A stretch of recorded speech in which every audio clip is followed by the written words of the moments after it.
Hey guys, welcome to my channel.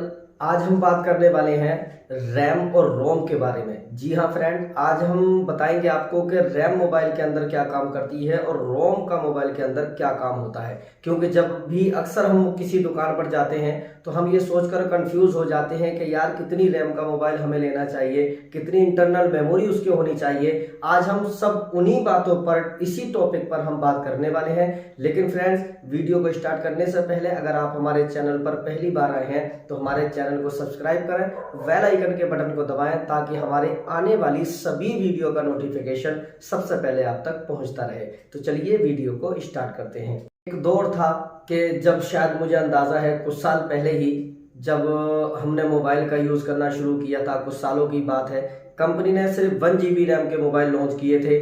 1 GB से 2 GB हुआ, 2 से 3, 4, ये सब 6, 8, 10, 12, यहाँ तक कि 12 GB रैम तक कब पहुंच गया हमें पता ही नहीं चला। लेकिन फ्रेंड्स, रैम का मोबाइल के अंदर क्या काम होता है ये आज हम आपको बताने वाले हैं, और रोम यानी कि इंटरनल मेमोरी का उसके अंदर क्या काम होता है ये सब चीजें हम आपको बताने वाले हैं। आप वीडियो को बिल्कुल एंड तक देखें ताकि आपको कोई भी दिक्कत मोबाइल लेने में कभी भी उठानी ना पड़े।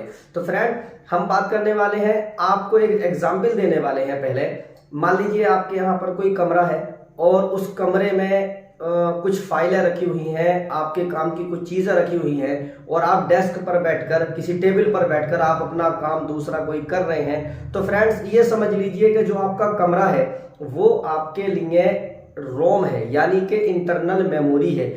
उसके अंदर सब फाइलें रखी हुई हैं। अब आपको अगर कोई फाइल यूज करनी है तो वो फाइल वहां से उठाकर आप अपनी डेस्क पर लाएंगे। अब डेस्क जो है आपकी वो कितनी बड़ी है, उस पर कितनी फाइलें आप एक साथ रख सकते हैं। डेस्क का अगर आपकी साइज छोटा है तो समझ लीजिए उस पर थोड़ी सी फाइलें आएंगी, और अगर आपकी डेस्क का साइज अगर बड़ा है तो उस पर फाइलें भी ज्यादा आएंगी, और अगर और बड़ा है तो उससे ज्यादा फाइलें आप डेस्क पर रख सकते हैं। बस यही एक छोटा सा एग्जाम्पल है, आप समझ जाइए। आपकी इंटरनल मेमोरी जो है वो समझ लीजिए आपका रूम है, और जो आपकी डेस्क है वो समझ लीजिए आपके मोबाइल की रैम है। अब आपने अगर मान लीजिए कोई एप्लीकेशन इंस्टॉल की अपने मोबाइल के अंदर, तो वो कहाँ गई? आपकी इंटरनल मेमोरी में। आप अगर कोई एप्लीकेशन इंस्टॉल करते हैं, अगर कोई वीडियो डाउनलोड करते हैं, कोई अदरवाइज कोई भी चीज आप डाउनलोड करते हैं, या कोई भी एप्लीकेशन आप इंस्टॉल करते हैं मोबाइल के अंदर, तो वो कहाँ जाता है? आपकी इंटरनल मेमोरी में।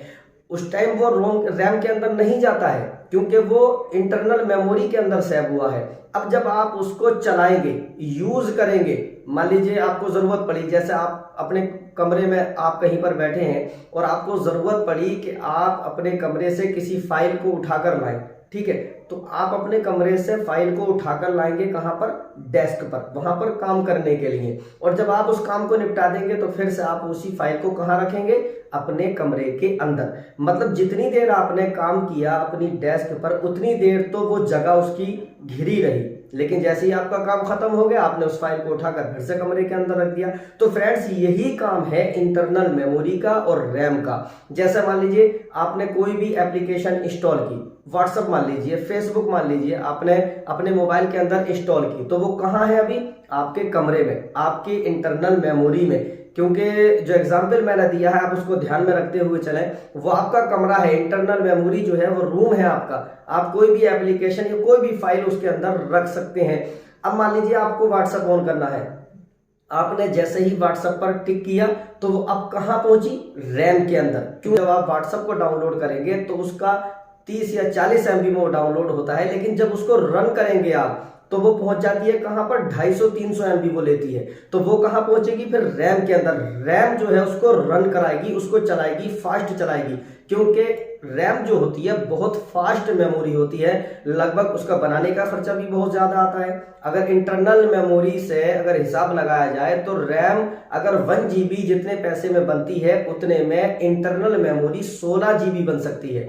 अगर आपसे कोई कहता है कि मैं आपकी रैम को, मोबाइल की जो रैम है आपकी, मैं उसको बढ़ा दूंगा, तो वो बिल्कुल गलत कहता है। आप ऐसी गलती कभी ना करें कि अपने मोबाइल की रैम को बढ़ाने के लिए कहें, क्योंकि कोई भी आपके मोबाइल की रैम को बढ़ा नहीं सकता है। अब कंफ्यूजन ये है कि हम कितनी रैम का मोबाइल खरीदें। तो जहां तक मैं आपको बताना चाहता हूं, अगर आप मोबाइल खरीदने के लिए गए हैं और आपका बजट कम है, तो जो अक्सर मैंने लोग देखे हैं मोबाइल यूज करने वाले, वो नॉर्मल लोग जो होते हैं, मान लीजिए ड्राइवर लोग लगा लीजिए या नॉर्मल काम करने वाले लगा लीजिए, जिनको गेम वगैरह से कोई मतलब नहीं होता है, ना कोई हाई फाई एप्लीकेशन से उनको मतलब होता है, वो सिर्फ जो मोबाइल यूज करते हैं लगभग व्हाट्सएप चलाने के लिए या फेसबुक चलाने के लिए या यूट्यूब का इस्तेमाल करने के लिए, उससे ज्यादा वो कुछ भी नहीं चलाते हैं। तो भाई जो लोग इतनी चीजें चलाते हैं, 2 या 3 चीजें चलाते हैं, उनके लिए मेरे हिसाब से 3 या 4 जीबी से ज्यादा रैम का मोबाइल लेना मेरे हिसाब से सही नहीं है। ठीक है, क्योंकि इतनी रैम से भी आपका काम चला। अगर आपने मान लीजिए कोई एप्लीकेशन अपने मोबाइल में रन कराई, व्हाट्सएप आपने चलाई, व्हाट्सएप चला दी, आपका काम हो गया, आपने उसको स्किप कर दिया और वो वापस फिर से इंटरनल मेमोरी के अंदर चली गई। आपने फेसबुक चलाई, अब फेसबुक को भी आपने स्किप कर दिया वहां से, तो फिर अपनी इंटरनल मेमोरी के अंदर आ गई।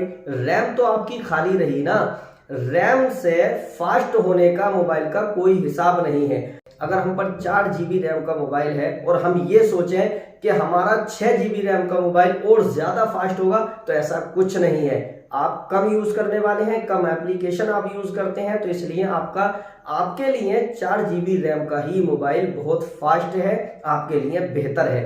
क्योंकि कंपनियां जो है हर महीने धड़ाधड़ मोबाइल लॉन्च कर रही हैं और ऐड इस तरह से करते हैं कि अगर मान लीजिए हमारे पास 6 जीबी रैम का मोबाइल है, तो 8 जीबी वाले वेरिएंट को जब लॉन्च करेंगे तो उसकी ऐड इस तरह से दिखाएंगे कि मान लीजिए कितना फास्ट हो गया ये। ऐसा कुछ नहीं है, कंपनियां सिर्फ अपने प्रोडक्ट को बेचने के लिए ये सब ऐड करती हैं। जितना आपका 6 जीबी रैम का मोबाइल काम करेगा, उतना ही आपका 8 जीबी वाला करने वाला है। क्योंकि जो लोग गेमिंग के शौकीन हैं, मान लीजिए कुछ लोग पबजी खेलते हैं, फ्री फायर वगैरह खेलते हैं, तो ये हैवी गेम है। जब आप पबजी को स्टार्ट करते हैं तो लगभग उसको चाहिए 1 जीबी रैम, तो वो उसको जब रन कराएंगे तो 1 जीबी रैम में वो रन हो जाएगा, कोई दिक्कत होने वाली है नहीं। तो भाई जो लोग हैवी गेम के शौकीन हैं, तो वो 6 जीबी से लेकर 8 जीबी तक का मोबाइल परचेज कर सकते हैं। और अगर सिर्फ ये दिखाने के लिए आप परचेज करते हैं कि साहब हमारे मोबाइल में तो 10 जीबी रैम है, हमारे मोबाइल में तो 12 जीबी रैम है, तो मेरे हिसाब से तो ये सही नहीं है कि सिर्फ रैम दिखाने के लिए, सिर्फ ये बताने के लिए कि मेरे मोबाइल में तो 12 जीबी की रैम है, तो भाई सिर्फ दिखाने के हिसाब से आप 8-10 हज़ार रुपये ज्यादा डाल रहे हैं, तो ये मेरे हिसाब से तो बेहतर नहीं है।